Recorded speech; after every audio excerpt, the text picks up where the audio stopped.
Avant de vous parler de la paix, je vais essayer de vous stimuler. Alors, on m'a proposé de faire des annonces d'à peu près 18 programmes qui s'en viennent dans les prochaines semaines. Mais je pense que si je vous donne toutes les dates et tous les jours, toutes les activités, vous ne saurez plus du tout de quoi je parle. Alors, je vous suggère de prendre le dépliant, puis de faire ceci, et de l'encercler.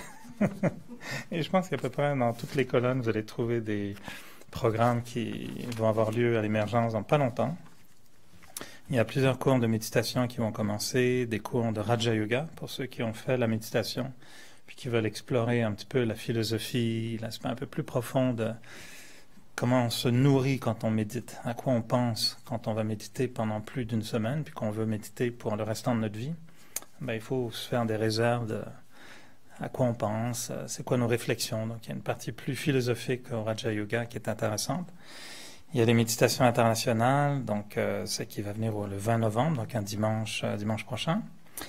Et on a un atelier spiritualité en action qui se fait sur 3 sessions, dont la première a eu lieu lundi dernier, mais lundi prochain, le 21, deuxième session, vous pouvez vous rattraper. Et il y a une retraite intéressante d'un jour, le 26 novembre, qui s'appelle « Les 4 visages de la femme ». Mais étrangement, on invite aussi quelques hommes à venir.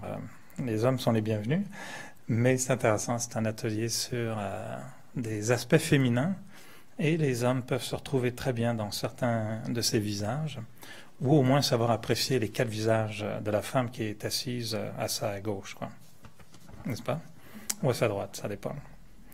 Et on a aussi en anglais un cours de Raja Yoga qui commence bientôt. Autant d'activités que je vous invite à découvrir dans la programmation régulière. Ceux qui ne reçoivent pas les annonces par courriel, vous pouvez aussi laisser votre nom à la réception. On envoie donc des courriels. On essaye d'être pas trop en envoyer souvent, mais il se passe beaucoup de choses. Alors,